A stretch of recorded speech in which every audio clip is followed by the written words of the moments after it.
भूख मिटाने वाला और दुख में साथ देने वाला, भूख मिटाने वाला और दुख में साथ देने वाला भगवान से भी बड़ा होता है। Hello viewers, Ram research classes के माध्यम से मैं आप सबों का हार्दिक स्वागत करता हूँ। आज का हमारा टॉपिक बहुत ही इंटरेस्टिंग है। आज हम लोग एक जो है ऐसा टॉपिक लेकर के आए हैं जो कि टॉपिक बहुत ही इंटरेस्टिंग है। आज हम लोग जानेंगे कि आखिर दीपावली का त्योहार है वह कब से मनाया जा रहा है और क्यों मनाया जा रहा है। दीपावली का जो त्योहार है भारत का फेमस त्योहार है। तो ये जो त्योहार है दीपावली का या दिवाली, यह कब से मनाया जा रहा है, हम लोग इसके बारे में चर्चा करने वाले हैं। यह हिंदुओं का बहुत ही बड़ा त्योहार है। इसके पीछे कई जो लोक कथाएं हैं वो प्रचलित है, साथ ही साथ बहुत सारे पौराणिक कहानियां इसके पीछे लगी हुई है कि दीपावली का त्योहार कब से और क्यों मनाया जा रहा है। हम लोग यहाँ पर जो है दीपावली और दिवाली के लिए कई लोक गाथाओं का या बताने वाले हैं कि आखिर दीपावली का त्योहार है वह क्यों मनाया जा रहा है। हम लोग शुरू करते हैं इसके पीछे का कारण। सबसे पहला जो है हम लोग फैक्ट जानेंगे एक नंबर में।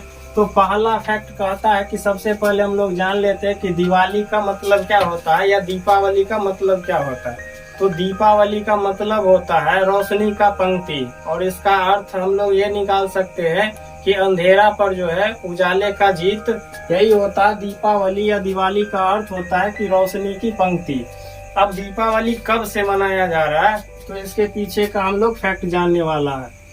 तो पहला जो फैक्ट कहता है वो भगवान श्री रामचंद्र जी से रिलेटेड है कि जब विष्णु भगवान ने राम अवतार लिए थे तब उन्होंने रावण का जो है वध किया था। जब उन्हें 14 वर्षों का वनवास मिला था उसके बाद जो है वो गए थे, और जब सीता माता का हरण रावण करके ले जाते हैं उसके बाद जो है राम जो है अपने भाई लक्ष्मण के साथ ही साथ हनुमान हो गए, अंगद हो गए या सुग्रीव हो गए, बहुत सारे योद्धाओं के साथ लंका पर जो है अटैक करते। उसके बाद जो है रावण का वध हो जाता है।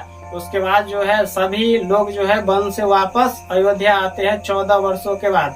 जब राम अपने सेनाओं के साथ, माता सीता के साथ और लक्ष्मण के साथ सभी जब अयोध्या में आते हैं तो अयोध्या वासी बहुत ही खुश होते हैं, और वो लोग जो होते हैं उन सबों का स्वागत करने के लिए दीप जलाते हैं, और उन सबों का जो स्वागत है वो दीप जला करके किया जाता है। पूरे अयोध्या में दीपोत्सव मनाया जाता है। हर एक घर पर जो है दीपक जलाया जाता है, और राम सहित जितने भी लोग आते हैं वहाँ पर उन सब का जो दीप जला करके उनका स्वागत किया जाता है। तो ऐसा कहा जाता है कि उसी दिन से भारत में दीपावली का त्योहार जो है मनाया जाने लगा, और अब तक वो चल रहा है। तो ये हमारा पहला फैक्ट कहता है। अब हम लोग जानेंगे इसके दूसरे फैक्ट के बारे में। तो दूसरा फैक्ट एक ऐसा है कि भगवान विष्णु ने ही जब नरसिंह अवतार लिए थे तो उस अवतार में उन्होंने हिरण्यकश्यपु को जो है वध किया था। हिरण्यकश्यपु अपने आप को भगवान मानता था, और उसका एक पुत्र था प्रहलाद। उसको भी वो अपने पुत्र को भी भगवान मानने के लिए बोल रहा था, लेकिन उसका जो पुत्र था प्रहलाद वो अपने पिता को भगवान न मानकर भगवान विष्णु को भगवान मानते थे। इससे उनके जो पिता थे बहुत क्रोधित होते थे और कई यातनाएं जो है अपने पुत्र को दिलवाते हैं, साथ ही साथ उनकी हत्या भी करवाना चाहते हैं, लेकिन किसी भी तरह से वो सफल नहीं हो पाते हैं और प्रहलाद की जो है मृत्यु नहीं हो पाती है। अंत में होता है कि भगवान विष्णु जो होते हैं नरसिंह अवतार लेते हैं और हिरण्यकश्यपु को जो है मार देते हैं।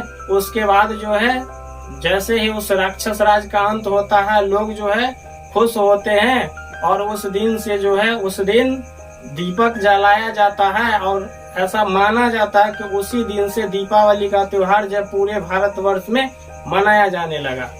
अब एक तीसरा फैक्ट भी है। इसके पीछे तीसरा फैक्ट ऐसा है कि भगवान श्री कृष्ण, विष्णु भगवान का जो अवतार होता भगवान श्री कृष्ण का, वो जो है नरकासुर का वध करते हैं। नरकासुर नामक एक राक्षस रहता है, उनका भगवान विष्णु जो है वध कर देते हैं। जब उस राक्षस का वध होता है तो सभी लोगों में जो उल्लास छा जाता है और सभी लोग जो है खुशी मनाने के लिए दिए जलाते हैं, दीपक जलाते हैं। और ऐसी मान्यता है कि उसी दिन से भारत में जो है दीपावली का त्योहार मनाया जाने लगा है। इसके बाद जो है 4 नंबर फैक्ट, वो चौथा फैक्ट ऐसा है कि भगवान विष्णु का एक अवतार होता है वामन अवतार, और उस अवतार में भगवान जो वामन होते हैं, विष्णु भगवान का वो जो अवतार होता है वामन, उस अवतार में भगवान विष्णु राजा बलि नाम के राजा के पास जाते हैं जो बहुत ही दानी होता है। उसके यहाँ जो है वामन भगवान जाते हैं और उनसे जो है कुछ मांग करते हैं, तो बदले में जो है राजा बलि जो है उनको देता है। और भगवान विष्णु जो है उस वामन अवतार में जो है बस 3 पग जमीन की मांग कर लेते हैं। 3 पग जमीन राजा बलि तैयार हो जाते हैं। तो वामन जो भगवान रहते वो 3 पग जमीन मांग लेने के बाद जो होता है वो अपना विराट रूप धारण कर लेते हैं और मात्र 3 पग में ही तीनों लोगों को माप लेते हैं। इसके बाद जो होता है राजा बलि का जो घमंड रहता कि हमसे बड़ा जो है दानी इस पृथ्वी पर कोई नहीं है, उसका जो है वो घमंड टूट जाता है। लेकिन जब तीसरा पग उसका कहीं भी जगह शेष नहीं रहता है तो भगवान विष्णु उसको बोलते हैं कि अब तीसरा पग में कहाँ पर रखो। तो जो राजा बलि रहते वो अपना शरीर रख देते और कहते हैं कि प्रभु आप जो है तीसरा पग मेरे शरीर पर रखे। तो राजा बलि भी बहुत बड़ा दानी था, इसीलिए वामन भगवान भी को भी मानना पड़ता कि राजा बलि से दानी इस पृथ्वी पर अभी कोई नहीं है। उसके बाद जो है वो राजा बलि को सूतल नाम का एक व्यक्ति था, उसका जो राज्य पाठ जो है फिर उसको दे दिया जाता है राजा बलि को। और वहाँ के सभी लोग जो होते हैं इस क्रियान्वयन को देख करके बहुत खुश होते हैं और दीपक जलाया जाता, घी के दिए जलाए जाते हैं। तो एक मान्यता ये भी है कि उसी दिन से भारत में जो है दीपावली का त्योहार, दिवाली का त्योहार मनाया जा रहा है। हमारा एक लास्ट फैक्ट है 5 नंबर फैक्ट।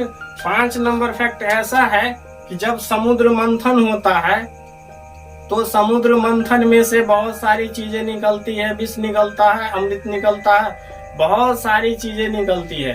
उस समुद्र मंथन में से ही क्षीर सागर से जो है माता लक्ष्मी जो है निकलती है। और जब माता लक्ष्मी निकलती है उस समुद्र मंथन में से, तो माता लक्ष्मी का जो है उस रात में जो है भगवान विष्णु के साथ जो है शादी किया जाता है। और सभी वहाँ जो देवी देवता या जितने भी लोग मौजूद रहते हैं सभी जो है उस शादी महोत्सव में शामिल होते हैं। सभी लोग खुश होते हैं और घी का दीपक जला करके जो है अपना खुशियां मनाते हैं। तो एक मान्यता ये भी है कि उसी दिन से जो है पूरे भारतवर्ष में दिवाली का जो पर्व है वो मनाया जा रहा है। इसके बाद कई और भी फैक्ट है इसके पीछे दिवाली मनाने का। तो हमने 5 फैक्ट को क्लियर कर लिया है कि ऐसी 5 मान्यताएं हैं जिसके कारणों से हम लोगों को पता चलता कि भारत में जो दिवाली का पर्व मनाया जा रहा है। आप लोगों को हमारा ये वीडियो कैसा लगा कमेंट करके जरूर बताइएगा। मिलते हैं नेक्स्ट वीडियो में, तब तक जय हिंद।